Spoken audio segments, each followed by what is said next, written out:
교과 10일가죠. 10일가는 마가복음 14장을 전체적으로 보여주시는 건데요. 자, 이 예수님의 순환주간이죠. 순환주간에 대해서 제가 잠깐 말씀드리자 하면, 예수님이 금요일에 베다니에 도착했어요. 그리고 토요일에 안식 예배 후에 시몬의 잔치가 벌어졌어요. 그래서 항유 옥합을 마리아가 예수님께 부어드린 것은 언제라고요? 토요일 저녁입니다. 그리고 다음 일요일 날 무슨 일이 있었냐면 호산나 호산나 하면서 승리의 입성이 있었던 거예요. 그리고 월요일에 열매 없는 무화과 나무를 저주해요. 그리고 두 번째로 성소를 정결하는 일을 하십니다. 그리고 베다니로 물러가시고 화요일에는 저주하신 무화과 나무가 시들어 버린 것을 이제 제자들과 예수님 확인하죠, 그죠?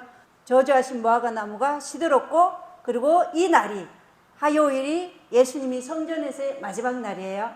그리고 이제 물러가시고 목요일에 이제 오늘 교과에 나오는 유월절 준비와 주의 성만찬 예식이 있고, 그리고 그날 밤에 무슨 일이 있어요? 겟세마네. 그러니까 그날이 밤이니까 금요일이 될 수 있겠죠. 저녁부터 시작이니까. 그 다음에 금요일에 뭐예요? 신문 받으시고 재판에 넘겨주시고 십자가에 달려 돌아가시죠. 그리고 안식일에는, 토요일 안식일에는 무덤에서 안식하시고 일요일에 부활하는 이러한 여정이 이제 예수님의 순환주간을 이렇게 보여주시는 거예요. 그리고 신문 받고 이제 십자가에 오후 3시에 달려 돌아가십니다. 자, 예수께서 이러한 수치스러운 십자가를 향해 나아가는 매 발자국마다 모진 고난이 서려 있죠. 여러분 연구해 보시니까 눈물 나지 않습니까? 이토록 큰 희생을 치르신 예수님을 우리가 볼 수 있잖아요.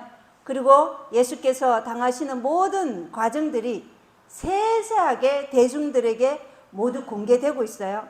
이것은 우리의 죄를 대신해서 받는 예수님의 모욕과 수치와 고통을 통해 우리를 향하신 하나님 아버지와 또 예수 그리스도의 사랑, 그 은혜, 자비의 영광을 우리로 하여금 바라보게 하시기 위해서 하나님께서는 이 부분들을 아주 세세하게 우리에게 보여주고 계시다는 것입니다. 자, 일요일 소재 기억해야 할 사랑입니다. 기억해야 할 사랑. 마가복음 14장 1절 2절에 보면 이기적이고 건세를 탐하며 자기를 높이려는 야심적인 업무로 가득한 종교 지도자들이 흉악한 계략으로 예수님을 죽일 방도를 구하죠. 그죠? 그러나 명절에는 백성의 소동이 있을까? 염려하여 죽이지 말자. 이렇게 마가복음 14장 1절 2절에 나오죠. 그죠? 그래서 여기에 세 인물이 조명이 돼요. 베다니 시몬과 또 항유 옥합을 깨뜨린 막달라 마리아와 가룟 유다, 이 세 인물이 나옵니다. 자, 이 베다니에 사는 시몬이란 사람은 예수님의 제자로 간주된 자였어요. 그는 바리새인이었으며 예수님께서 메시아가 되셨으면 하는 희망을 가지고는 있었으나 예수님을 구주로 받아들이지는 않은 자였습니다. 그의 품성은 변화되지 않았어요. 그의 생애의 원칙도 변화되지 않았으나 그는 문둥병에 걸렸다가 예수님이 치유해줘서 나은 것에 감사를 표하고자 그리스도께서 마지막으로 베다니에 방문하셨을 때 예수님과 제자들을 자기 집으로 초청해서 잔치를 베풀어요. 자, 이러할 때, 이 베다니의 잔치가 베풀어질 때 사내들인 해에서는 어떤 일이 있었냐? 예수님과 예수님이 무덤에서 부활시킨 나사로까지 죽이려는 결정을 내립니다. 왜 나사로까지 죽이려 했죠? 나사로 때문에 백성들이 누구를 더 많이 따라요? 예수님을 더 많이 따르니까 그 예수께서 부활시킨 나사로까지 죽이자, 이렇게 결정을 내린 거예요. 자, 그래서 이 베다니의 시몬의 집의 식탁에서 예수님 한쪽 편에는 시몬이 앉았고, 문둥병 시몬, 그리고 다른 쪽에서는 죽음에서 살아난 누가 앉았어요? 나사로가 앉아 있는 거예요. 그리고 마르다는 식탁에서 일하고 있었지만 마리아는 어떻게 해요? 예수님께서 은혜로서 그녀의 죄를 용서하고 또한 오라비 나사로를 무덤에 불러내신 그 예수님께 대한 감사한 마음이 가득 차 있었어요. 그래서 예수께로부터 그분의 죽음이 다가오고 있다는 말씀을 듣자 이 마리아는 깊은 사랑과 슬픔으로 그분께 경의를 표하기를 원하여 한 노동자의 1년치 월급에 해당하는 게 이 항유 옥합이에요. 1년치 월급. 그러니까 여러분들이 벌은 돈 전부를, 1년 벌은 돈 전부를 이 항유 옥합을 통해서 예수님 머리부터 발끝까지 부어드린 거예요. 무엇 때문에요? 예수께서 뭐라 그랬어요? 내가 죽음에 이른다고 말씀하셨잖아요. 그거를 제자들은 하나도 믿지 않았죠. 근데 누구는 받아들였어요? 마리아는 받아들인 거예요. 그래서 그 1년치 벌어들인 그 소득과 같은 300데나리온 어치의 항유 옥합을 예수님의 머리와 발에 붓고 무릎을 꿇고 눈물로 발을 적시며 머리털로 그분의 발을 씻고 있는 거예요. 자, 이것이 지금 마가복음 14장 3절부터 이야기예요. 그러자 마가복음 14장 4절에 어떤 사람이 속으로 붕괴하여 이러한 마리아의 행동을 보고 붕괴했다 그래요. 어찌하여 항유를 이렇게 허비하느냐 이렇게 얘기해요. 이 사람이 누구라고 나오죠? 요한복음 12장 4절에 보면 가룟 유다가 어찌하여 이 항유를 허비하느냐. 그러면서 그것을 300데나리온 이상에 팔아 가난한 자들에게 줄 수 있었겠도다 하며 그녀를 향해 불평하니, 가룟 유다에게 있어서 예수의 가치는 누구보다 못한 거예요? 가난한 자들보다 못한 거예요. 가룟 유다에게 있어서는. 자, 요한복음 12장 6절에 보면 그가 이렇게 말한 것은 그가 가난한 자들을 염려하기 때문이 아니요, 그가 도둑임으로 가방을 맡아 그 안에 든 것을 가져갔기 때문이라. 자, 예수님의 가치를 가난한 자보다 못하다고 여기고 이 항유 옥합을 팔아서 가난한 자에게 주었더라 하고 말한 유다의 말은 진짜 가난한 자를 염려한 것이 아니라 그것을 자기의 돈주머니에 넣으려고 했던 것이라는 것입니다.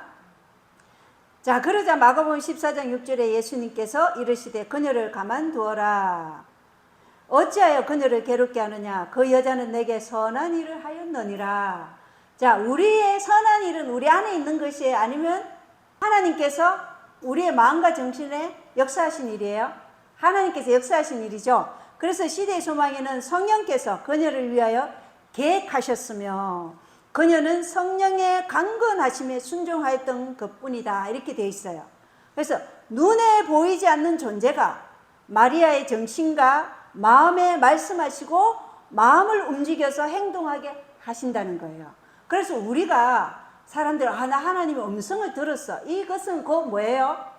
하나님의 직통계시 바로 음성을 들은 것이 아니라 성령께서 우리가 이 성경과 예언의 신을 통해서 읽은 그 말씀이 우리 안에 있잖아요. 그 말씀을 우리의 정신과 마음에서 끄집어내서 기억나게 하셔서 그 말씀으로 우리의 마음을 움직여서 행동하게 하는 게 하나님의 음성을 듣는 거예요. 우리에게 직통계시는 성경과 예언의 신에 있는 말씀이 우리 안에 있을 때 하나님은 그 말씀을 우리의 정신과 마음에서 끄집어내서 그 말씀으로 행동하게 하시는 것이 그게 하나님의 음성이라는 것을 우리가 분명히 알고 있어야 됩니다. 자, 그러자 7절에 보면 가난한 자들은 항상 너희와 함께 있으니 언제라도 너희가 원하는 대로 그들에게 선을 행할 수 있거니와, 예수님께서 말씀하신 것이죠. 나는 항상 너희와 함께 있지는 아니하니라. 그러면서 8절에 그 여자는 자기가 할 수 있는 일을 하였으니 곧 장사 지내는 일을 위하여 미리 와서 내 몸에 기름을 부었느니라. 그래서 마리아의 믿음과 사랑의 보증으로서 살아있는 예수님의 몸에 옥합을 부음으로 예수님의 마음을 기쁘게 해드린 거예요, 이 마리아의 행동이. 자, 예수님께서는 큰 시련의 어둠으로 지금 들어가시기 전이잖아요. 지금 뭐예요? 토요일이에요, 그죠? 예배를 마치고 와서 이제 베다니의 잔치집에서 이 일을 있는 거예요. 그러면 금요일이면 예수님이 지금 십자가에 죽으셔야 되는 그런 상황이에요. 자, 예수께서 이러한 큰 시련의 어둠으로 내려가실 때 이 마리아에서 흘러나온 그 열렬한 사랑에서 우러나온 그 기억을 간직하고 돌아가시는 거예요. 이걸 위해서 성령 하나님께서 누구의 마음에 역사한 거예요? 마리아 마음에 역사하신 거예요. 예수님이 십자가에 달려 돌아가셨을 때 제자들도 다 예수님의 사명을 알지 못했어요. 어머니 마리아조차도. 그런데 누구의 향기는 가지고 갔어요? 마리아가 이 장사지는 이 향기는 가지고 무덤으로 들어가셨다는 거예요. 이것마저도 없었더라면, 저는 이걸 볼 때 이것마저도 없었더라면 우리 예수님이 정말 이 고난을 어떻게, 무슨 위안과 무슨 위로로 가실 수 있었겠나, 막 그런 마음이 드니까 눈물이 막 나더라고요. 그런데 예수님이 돌아가신 후에 누가 예수님께 이 향유를 발랐죠? 니고데모가 의식 없는 예수님 몸에 향유를 발랐잖아요. 그들은 예수님이 살아계실 때는 그렇게 나서서 일을 하지 못했어요. 왜요? 사람들이 두려웠기 때문에. 그러나 막달라 마리아는 그 사람을 두려워한 게 아니죠. 오직 예수께서 자신에게 베풀어 주신 그 깊은 사랑으로 이 일을 한 거예요. 그래서 우리가 살아있을 때 다른 사람들에게 그리스도의 향기가 되어야 되겠죠. 죽은 다음 모르잖아요. 죽은 다음에 아무리 뭐 간에다가 간을 뭐 3천만 원짜리 하고 뭐 무덤을 한들 그게 소용이 있나요? 살아계실 때 한 번이라도 더 사랑해드리고 자주 찾아뵙고 자주 사랑하는 게, 그게 이 마리아를 보면서 우리가 알 수 있겠죠. 예, 우리가 어떻게 살아야 되는지, 살아있는 가족에게 잘하고 살아있는 교우들에게 서로 잘합시다 우리. 자, 그래서 이 마가복음 14장 9절에 보면 진실로 내가 너희에게 이르노니 온 세상 어디든지 이 복음이 선포되는 곳에서는 사람들이 그녀가 행한 이 일도 말하여 그녀를 기념하리라 하시니라, 이렇게 말씀하셔요. 복음이 선포되는 이상 이 마리아의 행동이 이렇게 선포되도록 하신다. 자, 그것에는 목적이 있겠죠. 왜 그렇게 하시는지. 첫 번째는 마리아의 행동이 타락한 인류를 하나님의 형상으로 회복시키시는 하나님의 은혜로 충만한 자의 믿음과 사랑의 보증이었다는 것이에요. 마리아의 이 행동은 하나님의 은혜로 충만한 그 사람의 믿음과 사랑의 보증이 바로 마리아의 행동이었다는 것입니다. 그 다음 두 번째, 이게 가장 중요할 수 있어요. 우리가 배워야 할 교훈은 가장 많이 용서받은 자가 예수님을 가장 많이 사랑한다는 것입니다. 마리아는 자기가 7 귀신에도 들렸었죠. 또 어떻게 해요? 성폭행 당한 그 자리에서 끌려나와서 예수님께서 나도 너를 정죄하지 않으니 다시는 죄를 짓지 말라고 했잖아요. 그러한 하나님의 용서하심 은혜, 이걸 통해서 마리아는 자신이 이 세상 그 누구보다 가장 용서를 많이 받은 자로 여긴 거예요. 그렇기 때문에 이런 사랑이 나올 수 있었던 거예요. 그래서 우리 자신이 가장 하나님의 용서를 많이 받고 하나님의 은혜를 가장 많이 받았다고 하면 우리가 예수님께 나타내는 그 정신이 이 마리아 같은 정신으로 나타난다는 것입니다. 예, 아멘이죠? 예, 우리가 이 사랑을 지금 회복해야 됩니다. 그리고 세 번째는 하늘에서 예수님과 가장 가까이 그분 곁에 있을 자가 누구라는 거예요? 이 마리아 같은 이 마음으로 예수님께 사랑을 나타내는 자가 가장 하늘에서 예수님 가까이 있을 것이라는 거예요. 그리고 가장 그분의 위대한 사랑과 무한한 희생에 대해서 그분을 찬양할 자다. 예. 그래서 이 세 가지를 우리에게 교육시키고자 이 복음이 전파되는 곳 어디서든지 마리아가 행한 이 일도 기념하리라, 이렇게 말씀하신 것입니다. 자, 우리의 이름도 기념돼야 되지 않겠습니까? 예. 우리는 성경에 기록되지만 하늘 기록책에는 다 있어요. 그래서 우리가 하늘에 가면 우리가 이 땅에서 행한 이 마리아 같은 그런 선한 일들이 다 기록되어 있어요. 그럼 성경이 어떻게 더 있겠죠? 우리 김 집사님 이렇게 행한 일, 이런 거 다 기록이 됩니다. 예, 그래서 우리가 지금 이 마리아 같이 정말 하나님의 은혜로 충만한 자의 믿음과 이 사랑의 보증이 우리 삶에서 나타날 수 있도록 우리 마음을 더 예수님을 바라보시기 바랍니다. 자, 여기에 두 번째 인물 유다입니다. 그죠? 유다는 가난한 자들에게 구제할 수 있었다고 불평하나 실제로 그는 가난한 자들을 동정하기는커녕 구제에 요구되는 돈을 훔치고 있었어요. 만일 그리스도께서 유다의 가면을 벗기셨더라면 그 자리에서 유다야, 너는 가난한 자를 얘기하지만 네 본심은 뭐냐? 그 돈은 네 돈주머니에 넣으려고 한 것이 아니었냐? 만약 예수님이 이렇게 유다의 가면을 벗기셨더라면 이것이 유다가 주를 배반한 이유로 주장되었을 것이라는 것입니다. 예수께서는 그러한 유다를 질책하지 않으셨어요. 그와 같이 하여 유다에게 배반할 구실을 주지 않으셨다는 것입니다.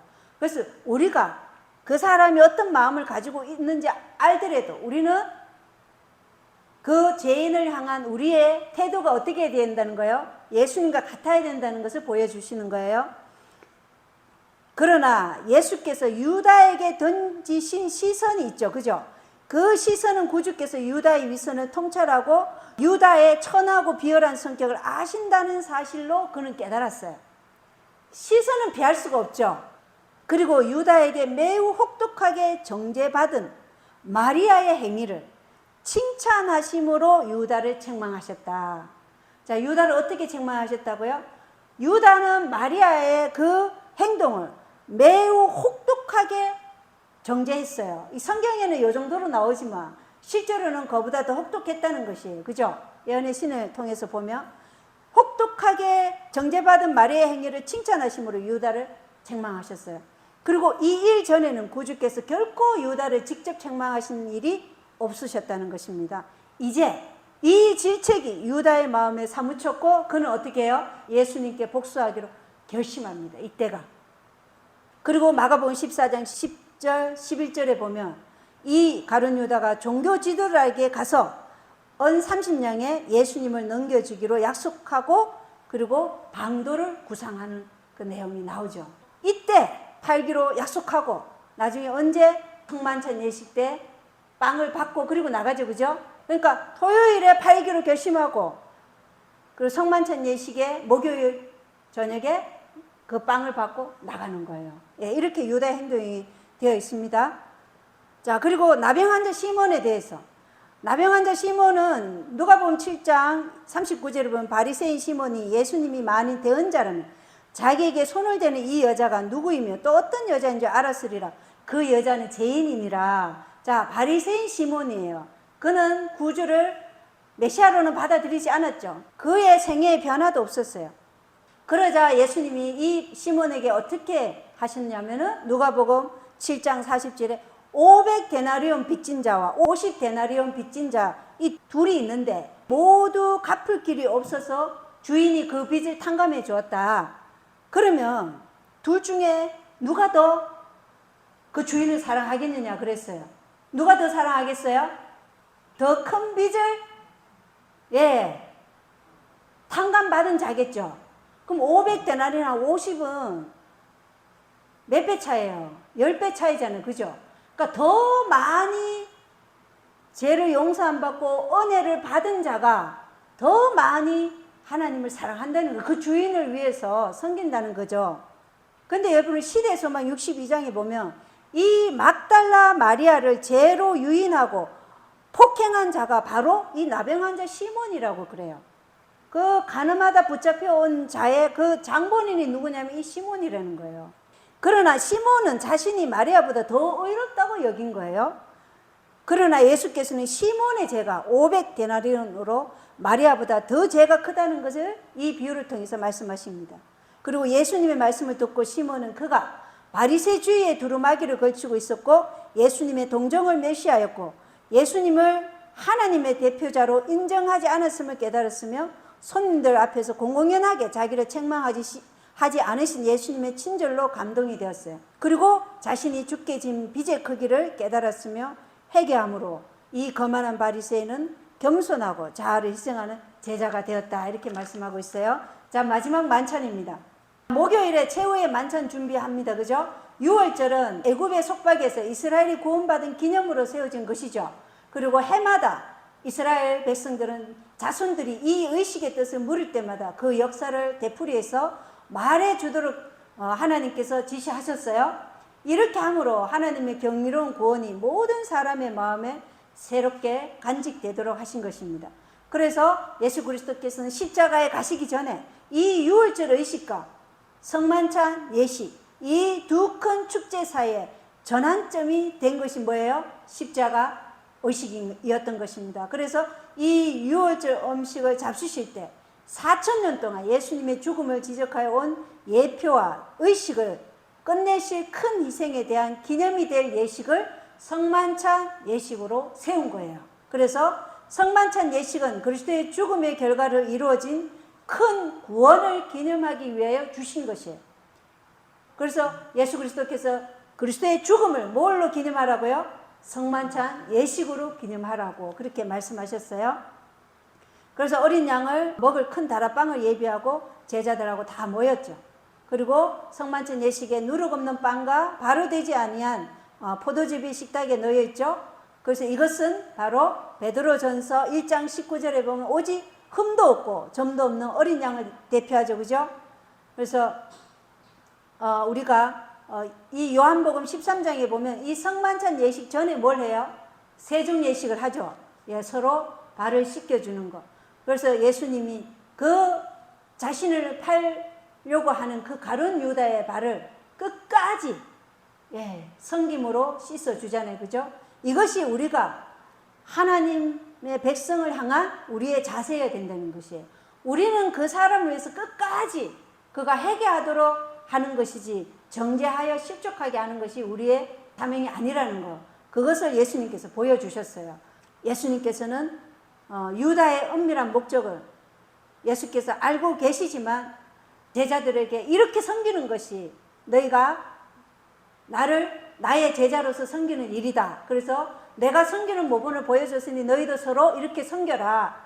너희가 서로 위에서 군림하려 하지 말고 이렇게 서로 섬기는 자가 되라는 모범으로 세중예식을 보여주시고, 그리고 마가복음 14장 18절에 이제 너희 중에 한 사람 곧 나와 함께 먹는 자가 나를 배변하여 넘겨주리라 이렇게 말했어요.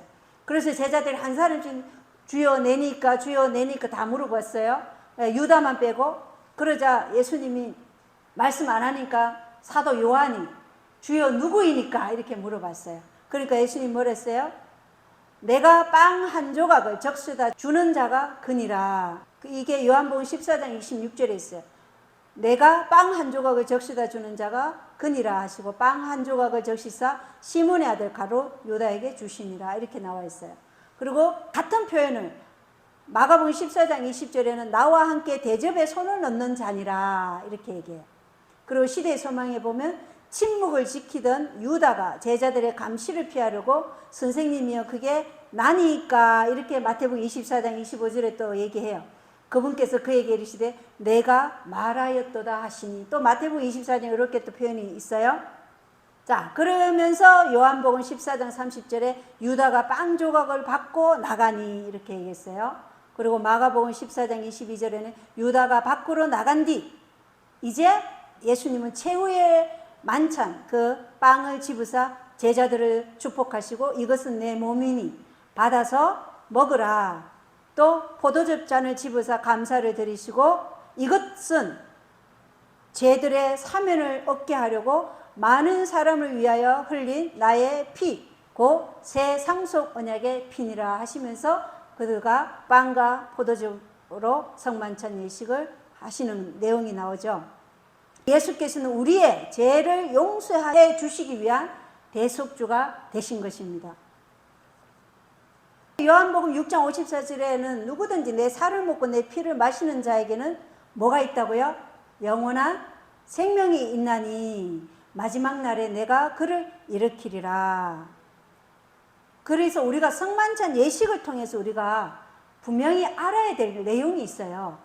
성만찬 예식에 공개된 죄로 인해 죄 지은 자 외에는 어느 누구도 함부로 판단해서 누구를 참석시키고 누구를 제외시키는 일을 우리 인간에게 맡기지 않으셨다는 것입니다. 원하는 자는 다 참석하도록 하라는 것이에요. 이게 시대의 소망이 나와 있어요. 유다도 공개되지 않았잖아요. 죄가. 예수님 참여시켰잖아요. 그죠? 그리고 성만찬 예식을 통해 우리가 기억해야 할 것이 몇 가지 있는데, 첫 번째가 우리 주님은 죄를 뉘우치는 마음으로 당신께서 그대들을 위하여 죽으신 것을 기억하라고 이 성만찬 예식을 치루라는 거예요. 두 번째가 나와 그리고 복음을 위하여 억압과 핍박과 고통을 당할 때 그들을 위하여 생명을 준 그토록 큰 나의 사랑을 기억하라고 성만찬 예식을 하라 그러는 거예요. 그 다음 세 번째는 그대의 의무가 어렵고 가혹하게 보이며 그대의 짐이 지기에 너무도 무겁게 보일 때 그들을 위하여 내가 멸시와 수치를 개의치 않고 십자가를 참은 것을 기억하라. 또 네 번째로는 엄격한 시련으로 그대의 마음이 위축될 때 그대의 구주가 살아계셔서 그대를 위해 간구하신다는 사실을 기억하라. 다섯 번째, 재림의 소망을 생생하게 간직하라. 그렇게 하시면서 이 성만찬 예식을 기억하라 하신 거예요. 그리고 우리가 기억해야 될 것은 요한복음 14장과 16장이 이 성만찬 예식에서 말씀하신 것입니다. 14장이 뭐예요? 너희는 마음에 근심하지 말라. 내가 너희를 위해 처소를 예비하여 간다. 이게 성만찬 예식 때 하신 말씀이고 16장에 성령에 대해서 말씀하셨죠. 내가 가면 누구를 보내주겠다? 보혜사 성령 보내주겠다. 그 성령이 의와 죄와 심판에 대해서 세상을 꾸짖는다. 이런 14장 16장의 얘기를 이 성만찬 예식에서 하셨습니다. 그리고 성만찬 예식을 끝내신 후에 마가복음 14장 26절에 찬송을 부른 뒤 올리브산으로 가신다. 이런 내용이 나오죠. 그래서 이 찬송이 어떤 찬송이냐? 시편 117편 찬송이에요. 주를 찬양하라. 긍휼이 풍성하신 주를 찬양하라. 주의 진리가 영원히 지속됨을 찬양하라. 이걸 찬송하면서 올리브산으로 간 거예요. 자, 여기서 우리가 유다의 특성을 더 짚어보겠습니다. 유다의 성격의 특성은 첫 번째는 돈에 대한 애착이 그리스도께 대한 그의 사랑을 능가했습니다. 우리가 돈을 사랑하는 것이 그리스도께 대한 사랑보다 더 강하면 우리가 누구처럼 된다고요? 유다처럼 된다는 것입니다. 두 번째, 거룩하신 예수님께서 유다의 인격을 형성하신 일에 자기 자신을 복종시키지 않았어요. 유다는. 세 번째, 자기 자신의 판단과 의견을 가질 수 있다고 생각하고 비판하고 비난하는 성질을 길렀어요. 계속해서. 비평하고 비난하는 성질을 계속 기른 것입니다. 네 번째는 예리한 식별력과 행정적인 재능을 소유하였으므로 자신이 아니면 교회가 혼란과 낭패를 당할 것이라고 생각한 거예요. 자, 우리도 우리 자신이 아니면, 내가 아니면 이 교회는 끝나. 이런 생각, 유다와 같은 생각입니다. 자, 다섯 번째, 첫째가 되고자 하는 권력욕에 있어서 항상 우두머리였어요. 그리고 여섯 번째, 예수께서 당신을 체포하도록 허락하지 않을 것이므로 한 가지 교훈을 예수님께 가르치기 위해 예수님을 배반하기로 했어요. 이건 완전 기만이죠. 유다는 예수님께서 스스로 하시지 못한 일을 유다 자신의 지혜로 이루어 주고자 이 일을 한 거예요. 예수님이 절대로 자신을 십자가에 내주시리라고 생각지 못한 것이죠. 이게 기만이라는 것입니다. 우리가 이런 기만을 가지지 않기 위해서 유다의 특성이 우리 안에서 없어져야 되겠죠. 그래서 우리의 죄를 날마다 주님께 드리는 그 헌신이 있어야 된다는 것입니다. 자, 그리고 베드로가 부인할 것을 예수님이 예고하시죠.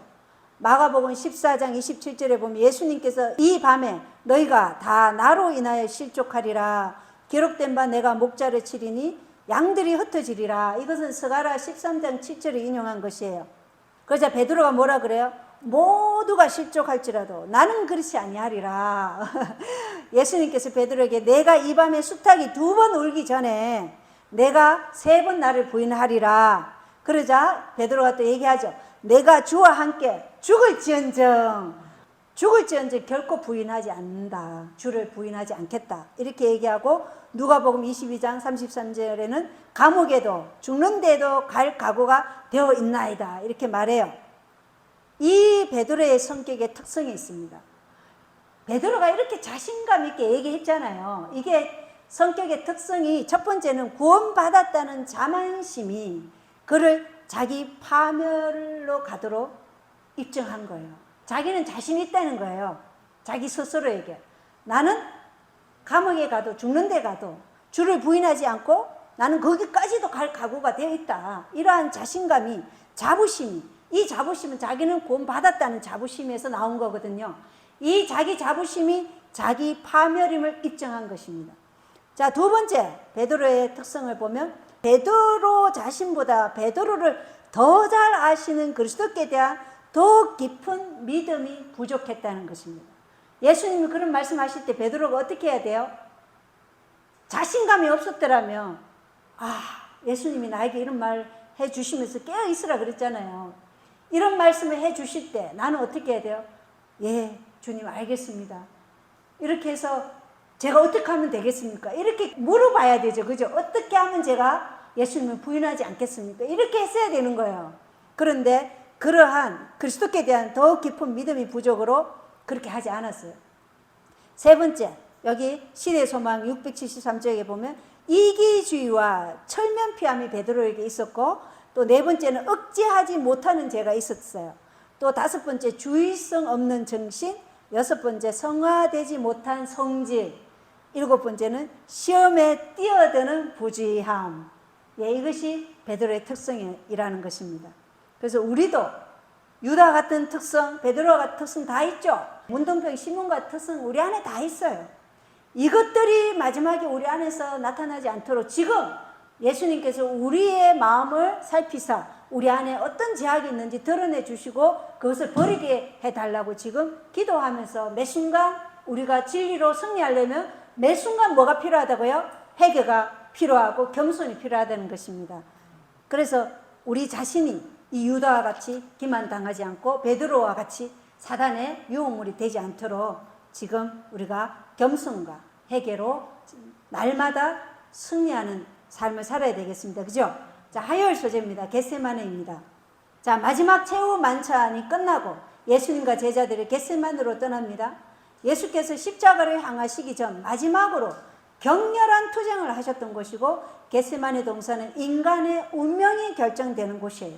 만약 여기서 예수님이 우리를 위한 대속주가 되지 않기로 선택했더라면 우리는 지금 이렇게 편안할 수가 없었던 거예요.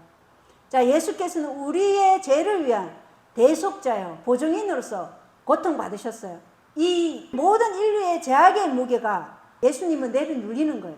그리고 예수님은 하나님에게서 분리되지는 않을까 하는 두려움으로 가득 찬 곳이 바로 어디였냐면 겟세마네였어요. 사단은 그리스도께서 만일 잿된 이 세상을 위하여 보증인이 된다면 하나님과 영원히 끊어지게 될 것이다. 그리고 예수님은 사단의 왕국에 동화될 것이며 다시는 하나님과 하나가 될 수 없을 것이라고 유혹하고 있었던 것입니다. 사단은 인류로 하여금 범죄의 결과를 당하게 하고 예수님 다시는 하나님 앞에 결벽한 사람으로 설하는 유혹을 무서울 정도로 유혹하고 있는 곳이 바로 또 겟세마네 동산이었어요. 자, 겟세마네라는 히브리어는 기름 압착이라는 뜻이에요. 기름을 압착한다. 지금 예수님을 누가 압착한가? 인류의 죄가 예수님을 압착하고 사단이 또 예수님을 압착하고 있는 거예요. 자, 마가복음 14장 33절에 베드로, 야고보, 요한을 세 명을 데리고 가시면서 비로소 심히 놀라고 몹시 괴로워하시며 올라갔습니다. 왜? 죄의 무게가 예수님을 짓누르기 시작했기 때문입니다. 그리고 34절에 내 혼이 심히 죽을 지경이니, 슬퍼 죽을 지경이니 말씀하셨어요. 너희는 여기 머물러 깨어 있으라. 그래서 누가복음 22장 14절에 보면 예수님이 어느 정도 떨어진 위치에 있었냐면 돌을 던지면 닿을 수 있을 곳으로 가서 무릎을 꿇고 기도하신 내용입니다. 세 번의 기도를 하시죠. 제자들은 깨어 있으라고 하시면서 제자들과 떨어져서 마가복음 14장 36절에 아바 아버지야, 아버지께는 모든 것이 가능하오니 이 잔을 내게서 옮기시옵소서. 그러나 내 뜻대로 하지 마옵시고 아버지의 뜻대로 하옵소서. 그리고 기도하고 오니까 또 제자들이 오니까 어떻게 하고 있어요? 자고 있죠. 그러자 예수님이 시몬아 내가 자느냐, 내가 한 시간도 깨어 있을 수 없었느냐 하시면서 너희가 참으로 영은 준비되어 있으나 육이 약하도다 이렇게 말씀하셨어요. 그런데 이때 제자들이 기도하고 있는 것을 보셨더라면 예수님의 고통이 면해지고 그들의 꿋꿋한 믿음으로 말미암아 위로를 받으셨을 것이다. 이렇게 시대의 소망은 나와 있어요. 지금 예수님이 위로를 받고 싶어 하시는 거예요. 우리가 예수님과 한 마음으로 이 지구의 마지막 시대에 살고 있는 영혼들을 구원하는 일에 예수님과 한 마음이 되라고 하시는 겁니다.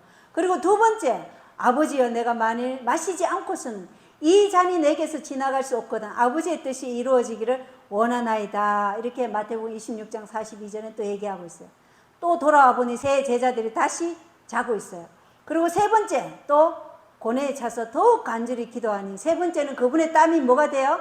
큰 핏방울이 되어 땅에 떨어지더라. 누가복음 22장 44절에 이렇게 기록되어 있어요. 예수님의 고난의 기도가 어떠한지 아시겠죠? 제자들이 그리스도께서 권고하신 대로 강한 조력자를 바라보지 않고 자신들을 의지함으로 시험을 물리치기 위해서 깨어서 열심히 기도할 필요를 깨닫지 못했어요. 베드로가 그랬잖아요. 나는 자신 있다 이렇게 얘기했잖아요. 그러니까 이 하나님을 의지하고 깨어 있어야 할 필요를 못 느꼈던 거예요. 그래서 잠들어 있었어요. 우리도 지금 그런 상황 아닙니까? 그죠? 졸고 있는 상황. 더하여. 예, 아시네. 우린 더합니다. 그러니까 우리 더 깨어나야 돼. 우리 졸리면 살을 꼬집어서라도 지금 깨어나야 돼요. 자, 구주께서 그들의 동정과 기도를 가장 필요로 할 때, 그들의 사랑하는 구주께서 극도의 슬픔에 처했을 때 예수님과 함께 열렬히 기도했어야 할 제자들이었어요. 예, 이들은 변화산에 하늘의 영광까지 받잖아요. 그죠? 예수께서는 배반당하여 죽임을 당할 때 제자들이 견디지 못할 것을 두려워하시면서 그들의 믿음이 식어지지 않도록 시험에 들지 않게 깨어있게 하기 위해서 기도하라고 말씀하셨던 것입니다. 자, 이 겟세마네 동산에서 예수께서 3번의 기도로 압착당하십니다. 첫 번째, 이 올리브 압착 기름을 짜는데 3단계가 있어요. 그죠? 이 3번의 기름의 사용 목적이 있어요. 우리가 두부를 할 때 첫 번째는 뭐예요? 두부가 순두부가 되고, 그 다음에 딱딱해서 나중에 두부가 되잖아요. 그런 단계적으로 우리가 사용하잖아요. 이 올리브 압착 기름도 마찬가지예요. 첫 번째 올리브 압착 기름은 어떤 목적으로 압착하느냐? 성소에서 사용하기 위한 거룩한 목적을 위해서 이 올리브 압착을 해요. 그래서 올리브 기름이 어디에 쓰이죠? 성소 7 등잔대에 사용되잖아요. 그래서 올리브 압착을 해요. 그리고 이것은 이사야 53장 6절에 우리 모두의 불법을 담당하신 완벽한 희생양을 가리키고 구속의 계획을 위한 것입니다. 두 번째, 올리브 압착은 치료를 위한 것입니다. 치료.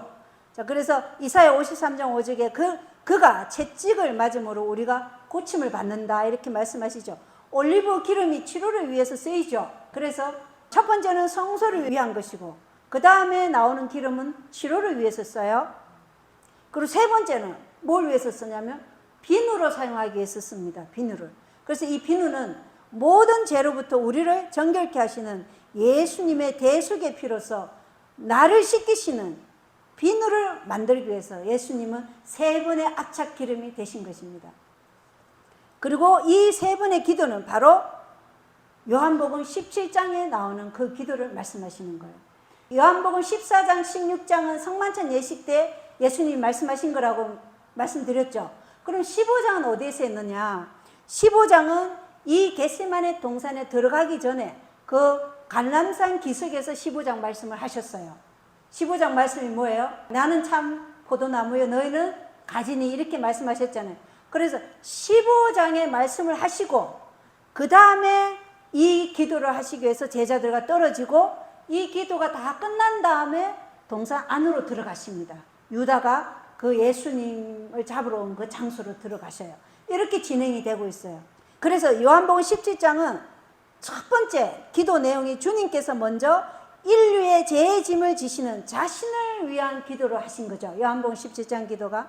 그죠? 첫 번째는 예수님 인류의 죄의 짐을 지시는 자신을 위한 기도였고 두 번째 요한복음 17장 기도가 예수님이 십자가에 돌아가신 후 남기실 제자들의 믿음이 떨어지지 않도록 기도하신 거예요.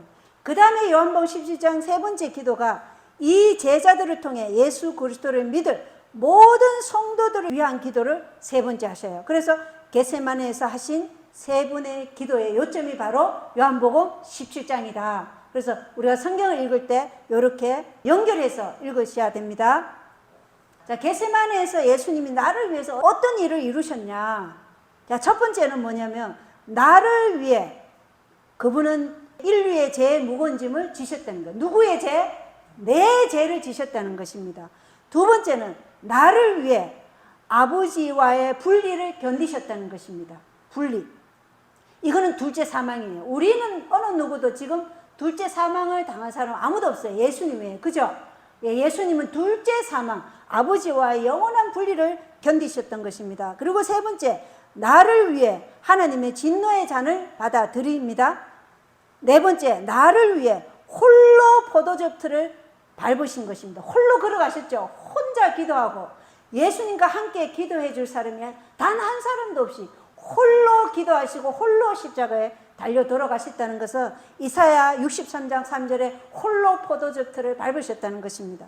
그리고 다섯 번째, 나를 구원하기 위해 못 박히는 그 대속의 희생도 감내하시겠다는 것입니다. 그리고 여섯 번째는 나에게 영생을 주시려고 피의 침례를 받아들이십니다. 그리고 일곱 번째는 나를 살리기 위해 당신의 혼을 쏟아부어 죽기를 선택하신 것이죠. 피땀을 흘리면서. 여덟 번째는 내가 죄에 대해 죽고 의에 이르도록 하려고 당신 자신이 죄가 되시고 하나님의 저주를 받기로 선택하신 것입니다. 자, 그리고 아홉 번째가 나에게 의를 입혀주시고 나누어 주시기 위해 그분은 죽기까지 순종하심을 나타내신 것입니다. 이것이 겟세마네에서 예수님께서 하신 일이죠. 자, 그래서 이때 이제 피땀을 흘리시고 하늘에서 내려온 천사가 예수님의 죽음이 사탄이 완전히 패배당하는 그 결과를 가져올 것이다. 그리고 이 세상 나라는 지극히 높으신 이의 성도들에게 주어질 것이라고 보증을 해줍니다. 큰 무리의 인류가 구원을 받을 것인데 영원한 구원을 얻는 것을 볼 때에 예수님이 그 영혼들에게 행한 그 수고를 보고 만족하실 것이라고 천사가 위로해주고 떠나가요. 그때 예수님의 고뇌는 이제 고치지는 않았지만 예수님에게 사단이 그 유혹한 그 우울과 낙담은 이제 떠나고 예수님이 강건하게 돼요. 그리고 이제 마가복음 14장 41절에 그분께서 세 번째 오셔서 그들에게 이르시되 이제는 자고 쉬라 조카도다 이렇게 말씀하시죠. 그리고 그 시각이 왔도다. 보라 사람의 아들이 배반을 당해 죄인들의 손에 넘겨졌느니라. 일어나라 우리가 가자. 보라 나를 배반하여 넘겨주는 자가 가까이 왔느니라 하시니라. 자, 일어나 가자 그랬잖아요. 그래서 여기 겟세마네에서 동산 안으로 들어가신 것입니다.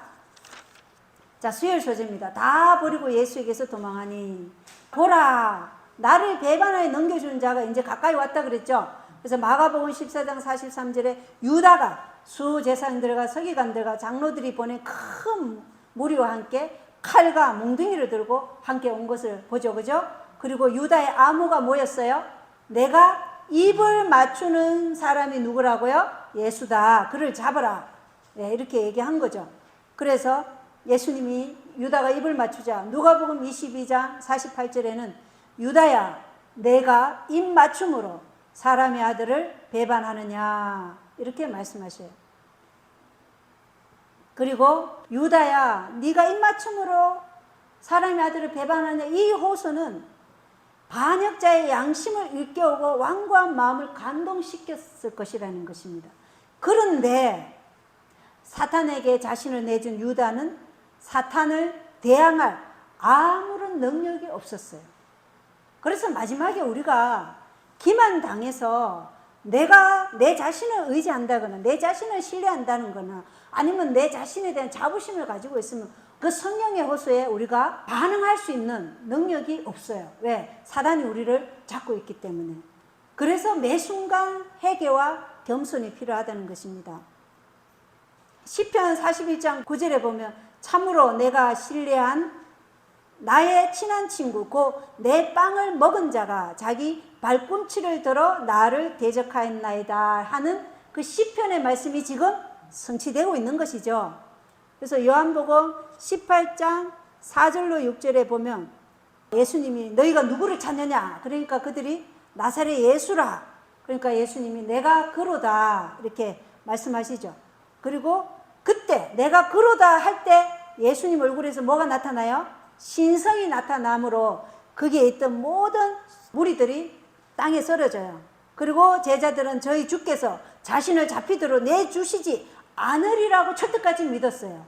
마가복음 14장 46절에 그들이 예수님의 손을 묶으려고 포승을 가져오는 것을 보고 실망하고 붕괴하여 성급히 칼을 뽑아 주님을 방어하려고 하였으나 대제사장 누구의 길을 잘랐어요? 말고의 길을 잘랐죠. 그래서 요한복음 18장 10절에 대제사장의 종 말고의 길을 잘랐다. 그래서 예수님은 요한복음 18장 11절에 내 칼을 칼집에 꽂으라. 누구에게 얘기한 거예요? 베드로에게 얘기한 거죠. 베드로가 아마 열심당원이었을 거예요. 그래서 내 칼을 칼집에 꽂으라. 내 아버지께서 내게 주신 자는 내가 마시지 아니하겠느냐. 이것이 예수님이 마셔야 할 그 침례였다는 것입니다. 마가복음 14장 49절에 그러나 성경 기록들은 반드시 성취되어야 하느니라 하시더라. 그래서 예수님은 성경 기록을 성취하시기 위해서 이 일을 허락하신 것이죠. 마가복음 14장 50절에 그들이 다 그분을 버리고 도망하니라. 이렇게 요한복음 16장 32절에 보라 너희가 흩어지되 각각 자기 길로 흩어지고 제자들은 폭도들에게 굴복하시는 예수님을 비난하고 또 분노와 공포 가운데서 그들 스스로 자신을 구원해야 한다고 제의하고는 도망간 거예요. 우리도 일요일 법령이 세워지고 모든 이 세상의 재해의 원인이 저 안식일을 지키는 무리들 때문이라고 말할 때 우리가 이 상황에 처할 거예요. 그때 우리가 하나님의 연을 제대로 알지 못한다면 우리도 어떤 상황이 될까요? 이렇게 도망가거나 분노하고 공포에 떨 것이에요. 그래서 마가복음 14장을 통해서 우리가 그런 상황이 될 때 우리가 어떻게 처신해야 하는지를 잘 살펴보시기를 바랍니다. 자, 예수님께서는 나를 혼자 버려둘 때가 오나니 참으로 때가 왔노라. 그러나 내가 혼자 있지 아니하나니 이는 아버지께서 나와 함께 계시기 때문이라. 이렇게 말씀하셔요. 그래서 요한복음 16장 32절에 보라 너희가 흩어지되 각각 자기 길로 흩어지고 나를 혼자 버려둘 때가 오나니 참으로 이제 왔노라. 그러나 내가 혼자 있지 아니하나니 이는 아버지께서 나와 함께 계시기 때문이라. 그래서 우리가 그러한 상황에 누가 있다고요? 예수 그리스도께서, 아버지께서, 성령 하나님께서 우리와 함께 하신다는 것을 기억하고 우리가 그러한 핍박의 상황에서도 주님을 붙잡는 그 믿음에서 떨어지면 안 된다는 것입니다. 자, 그러면서 예수님께서는 누가복음 22장 53절에 내가 성전에 있을 때 나를 치지 못하고 밤에 몰래 어둠의 건세의 시간에 너희가 나를 치는구나 이렇게 말씀하시죠. 그러면서 이 밤이 너희의 시간이다 이렇게 말씀해요. 그리고 마가복음 14장 51절에 보면 어떤 청년이 벌거벗은 몸에 아마포를 두르고 그분을 따라가다가 청년들에게 붙잡히매 그가 아마포를 버리고 그들을 떠나 벌거벗은 채 도망하니라. 자, 이 이야기는 다른 공간 복음에는 없어요. 마가복음에만 기록되어 있어요. 이 성만찬 예식이 어디에서 진행됐어요? 마가의 다락방. 그래서 이 도망간 청년이 누구라는 것을 짐작할 수 있어요? 마가일 것이다. 예, 마가복음에만 기록되어 있으니까. 그러나 증명할 방법은 없습니다. 근데 우리가 생각하기는 마가일 것이다. 왜냐하면 이 기록을 한 사람이 마가니까. 자, 요한복음 18장 8절에 예수님께서 응답하시되 내가 너희에게 내가 그라고 말하였은즉 너희가 나를 찾거든 이 사람들은 그들의 길로 가게 하려 하니. 그래서 도망가게 한 거예요. 그리고 요한복음 18장 9절에 이것은 그분께서 하신 말씀 그 아버지께서 내게 주신 자들 중에서 내가 하나도 잃어버리지 아니하였나이다 하신 말씀이 성취되게 하려 함이더라. 그래서 예수님은 이 제자들의 생명을 보호하신 것이죠. 제자들은 자신의 생명이 위태롭게 되자 모두 예수님을 버리고 도망하였고 예수께서 그 살기에 찬 폭도들의 손에 홀로 남으셨어요. 예수님 홀로 포도주를 지금 밟고 가고 계신 걸 보잖아요. 기도 때도 지금 포승에 붙잡혀 갈 때도 십자가에도 거룩한 천사의 많은 무리는 그 광경을 보기 위해 내려왔고 하나님의 아들이 당한 모든 모욕과 학대를 기록하고 예수님이 당할 모든 고통을 기록할 것인데 이 무서운 일에 가담한 사람들은 산 몸으로 이와 같은 광경을 다시 볼 것이다. 이렇게 살아남는 이들 211쪽에는 기록되어 있어요. 그래서 예수님께 이렇게 행한 자들은 다시 부활해서 이 광경을 자기 눈으로 볼 것이다. 이렇게 얘기해요. 언제 봐요? 삼림 때 보죠. 악인의 부활했을 때 그들의 죄들이 파노라마처럼 그것이 보일 것이고 어떤 이는 특별 부활 때 예수님 재림하실 때 특별 부활을 통해서 자기들이 그렇게 찌르고 또 침뱉고 한 그분이 메시아였구나 하는 것을 발견해요. 자, 이제 목요일입니다. 너는 누구냐? 이 말은 대제사장 가야바가 한 말이죠. 자, 자정이 넘을 때 폭도들이 예수님을 어디로 끌고 가냐면 예비적인 신문을 받기 위해서 가야바의 장인, 그러니까 전 대제사장인 안나스 앞에 데려갑니다. 그런데 원래 사내들인 재판은 밤에 하면 되나요, 안 되나요? 밤에 하면 원래 안 되게 돼 있어요. 그래서 이 자리에 누가 없어요? 니고데모나 요셉은 없어요. 왜? 백성을 두려워해서 그들이 몰래 이렇게 계획한 거예요. 그리고 항상 재판에는 누가 있어야 돼요? 두세 정인. 근데 그런 것도 없어요. 그리고 재판은 끌고 온 이 사람을 변호하기 위한 것이 반드시 있어야 되잖아요. 그런 것도 없이 지금 진행되는 거예요. 자, 이 안나스는 예수님을 신성모독죄로 유대인들에게 정죄를 받게 하든지 아니면 폭동을 일으킨다는 소요죄로 로마인들에게 정죄를 받게 하든지 두 가지 중에 하나를 지금 받게 해야 돼요. 그런데 뭐가 더 유리해요? 로마인들에 의해서 폭동을 일으키는 소요죄로 정죄를 받으면 예수님이 어떻게 해요? 죽일 수 있어요. 로마 사람들이 이 유대인들에게 어떤 권한은 주지 않았냐면 사형에 관한 권한은 주지 않았어요. 그래서 사형에 관한 권한은 누구에게 있어요? 로마 총독에게 있는 거예요. 이때 총독이 빌라도잖아요. 빌라도에게 있는 거예요. 그래서 이들은 백성이 두렵기 때문에 이 밤중에 빨리빨리 진행해가지고 예수님을 지금 빨리 죽음에 넘겨야 되니까 이 안나스 앞에 바로 데리고 온 거예요. 자, 그러자 여기 요한복음 18장 19절에 보면 안나스가 예수님의 교리에 대해 묻습니다. 그러자 예수님이 너희가 보낸 첩자들에게 물어보라. 해당과 성전에서 가르칠 때 엄밀하게 내가 말한 것이 하나도 없었다.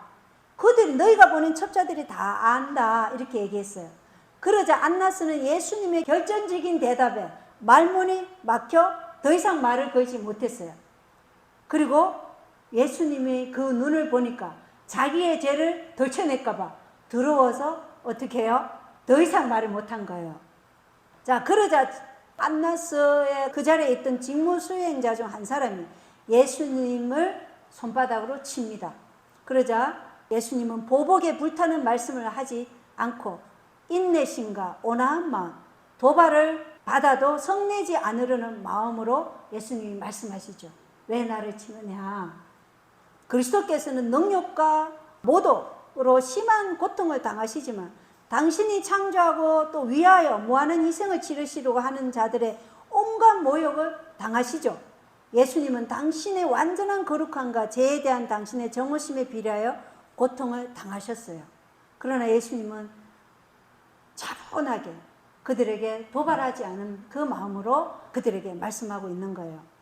이와 같이 멸시를 받을 때 예수님의 마음에 어떤 유혹이 있었냐면 신성을 나타내고자 하는 유혹이 있었어요. 그래서 예수님의 시험은 우리보다 더 처절했어요. 우리는 인간으로서 받는 유혹이지만 예수님은 하나님이신데 그 하나님의 힘을 쓰지 못하게 하는 그 시험이었어요. 왜냐? 하나님의 힘으로 그 시험을 이기시면 우리의 구세주가 못 되기 때문에. 그래서 더 처절했던 거예요. 아버지께 대한 예수님의 사랑과 세상의 기초를 내올 때부터 죄를 지는 분이 되시겠다는 그분의 약속이 당신이 구원하러 오신 자들로부터 당하는 야비한 대접을 불평 없이 참도록 해 주신 거예요. 그래서 인간들의 모든 조롱과 모욕을 인성으로 견디시는 것이 예수님의 사명의 일부였다는 것입니다. 그 사명을 예수님은 이 땅에서 치르신 것이에요. 자, 그리고 매수된 거짓 병인들이 예수님이 반란을 선동하고 다른 정부를 세우고자 했다고 고소하죠.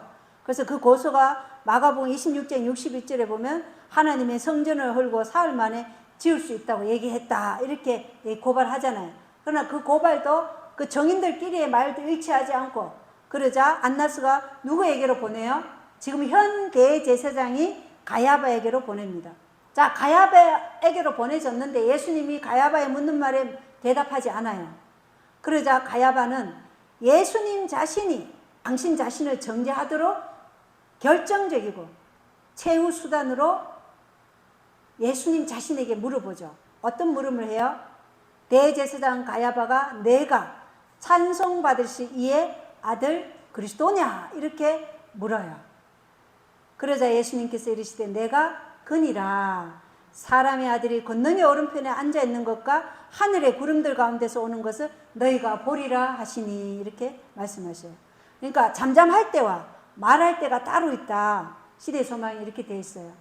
그래서 아버지께 대한 당신 자신의 관계에 대한 질문을 받으심으로 예수님의 품성과 사명을 분명하게 이때는 선언하셔야 했다는 것입니다. 우리도 잠잠할 때가 있고 대답할 때가 있어야 된다는 것입니다. 이런 질문을 받을 때 네가 그리스도의 제자냐 할 때 우리 어떻게 해야 돼요? 내가 그리스도의 제자입니다. 죽음 앞에서도 그 얘기를 할 수 있어야 된다는 것입니다.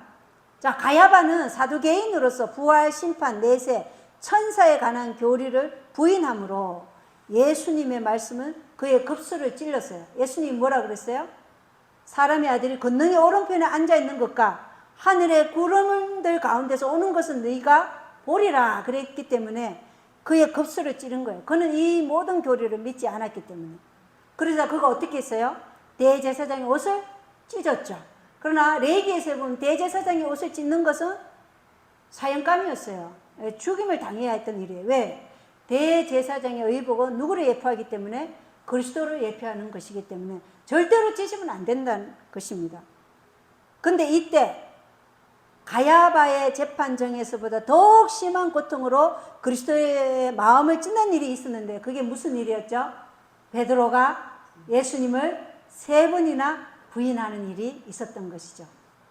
자, 베드로는 두 하녀가 너도 나사렛 예수와 함께한 자라 이렇게 얘기했을 때 아니라고 부인했어요. 그리고 마지막 3번째는 그 동산 안에 말고의 길을 자를 때 그 함께 있었던 자가 내가 너를 보지 않았느냐 동산에서 그렇게 말할 때 베드로가 더 이상 자기가 아니라고 잡아뗄 수가 없잖아요. 그러니까 욕하고 저주까지 한 거예요. 자, 이런 일이 참 예수님의 수제자라고 할 수 있는 베드로에게 일어났습니다. 그래서 우리는 어느 누구도 자신할 수 없어요. 자만할 수 없어요. 우리가 이런 상황에 처할지 아무도 몰라요. 그때 예수님께서 재판정에서 얼굴을 돌려 누구를 보냐면 그 가련한 제자를 깊은 동정과 슬픔의 눈으로 바라보십니다. 그러면서 베드로는 그 창백하고 고통에 차 있는 얼굴과 또 떨리는 입술과 용서의 정으로 자신을 바라보는 그 예수님의 눈을 바라보면서 예수님이 네가 나를 3번 부인하리라 깨어서 기도하라 이걸 기억하게 되는 거예요. 그러자 그가 어떻게 해요? 단 몇 시간 전이었어요. 그죠? 단 몇 시간 전에 예수님께 자기가 어떻게 했어요? 감옥에도 죽을 각오도 되어 있고 나는 절대로 부인하지 않겠다고 말한 그 자신의 말이 메아리 쳐진 거예요. 그래서 어떻게 해요? 그 예수님이 말씀하신 그 예수님이 피땀을 흘리시며 기도하신 그 동산으로 베드로가 도망을 가죠. 자, 그래서 베드로는 방금 예수님을 모른다고 선언하였으나 이제 그는 매우 슬퍼하며 주께서 그를 얼마나 잘 아시며 자신도 알지 못했던 거짓된 마음을 얼마나 정확히 아셨는지를 깨달았어요. 시험에 들지 않게 깨어 기도하라고 예수님의 엄숙한 명령을 기억하며 구주의 굴욕과 슬픔에 가장 무거운 짐을 더했다는 사실을 알고 그의 애통하는 마음은 몹시 괴로웠다. 예수께서 당신의 아버지께 자기의 영혼의 고통을 토로하시던 바로 그곳에 와서 베드로는 얼굴을 땅에 대고 죽기를 원했다고 시대소망 75장에 나와 있어요. 그래서 신물교 두 예배자에 보면 베드로의 이 타락을 어떻게 표현하냐면 베드로의 타락은 갑자기 된 일이 아니라 오랫동안 점진적으로 이루어진 것이다. 그는 자신이 구원을 받았고 시험을 감당할 수 있으리라는 자부심을 가짐으로 사탄의 유혹물이 되었다. 우리가 이러한 자부심 가지면 굉장히 위험합니다. 나는 구원을 받았다. 이 자부심이 베드로 하여금 그 나라까지 떨어지게 한 것입니다. 그래서 오늘 우리에게도 예수님께서는 시험에 들지 않게 깨어 기도하라고 말씀하셔요. 기만 당하지 않도록 성경과 예언의 신을 부지런히 연구하라고 말씀하십니다. 우리의 충성심을 용감하게 드러낼 수 있도록 뭘 하라고요? 성경과 예언의 신을 부지런히 지금 연구하라. 그리고 조소와 조롱과 압제, 위협 앞에 사단이 너를 어떻게 위협할지 모르기 때문에 항상 깨어서 기도하면서 준비하고 있으라는 것입니다. 그리고 자아에 대한 확신을 갖거나 시험에 대한 위험성이 없다고 생각하는 것은 결코 우리가 가지면 안 된다는 것이죠. 그러한 자만심 결코 가지면 안 된다는 것입니다. 그리고 교만은 모든 죄 중에 가장 절망적이고 가장 고치기 어려운 죄이다. 교만과 자부심은 모든 죄 중에 가장 절망적이고 가장 고치기 어려운 죄입니다. 우리가 이 겟세마네 이 고난 주간을 통해서 마지막으로 예수님이 제자들에게 보여주신 이러한 교훈을 우리가 철저하게 알아야 되겠죠. 그리고 이 주님의 말씀에 따라서 우리가 지금 겸비한 마음으로 해결을 날마다 함으로써 늘 승리하는 삶을 사시게 되기를 바라면서 겪어 마치겠습니다. 감사합니다.